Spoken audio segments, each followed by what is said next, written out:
Sunil, it is really heating up inside this Congress Working Committee meeting.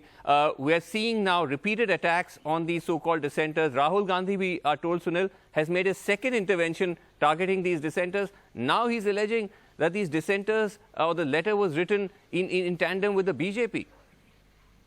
Well, Srinivasan, this is on expected lines. This is something that I had sent a mail yesterday saying what to expect at the CWC. These attacks on those people who had written the letter was expected, will continue. And those who have written the letter say very categorically that they stand by the letter. They are not in touch with the BJP as is being alleged.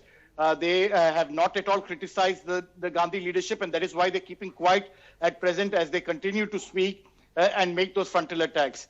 Some of them have even threatened that they will resign from the, from their post, be it in Parliament as a Rajya Sabha member or whatever. But they are quite clear that this is something that needs to be looked at. Okay. Yes, an important point is being raised about the fact that Sonia Gandhi was sick. And that this letter was written, but this letter was in the writing for a very, very long time. There are many who had wanted an opportunity to actually have an audience with the Congress president for the longest possible time.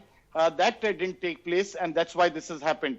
Rahul Gandhi now taking it as a personal affront, intervening, coming out in solidarity of his mother, and to say that this is really an attempt to help the BJP.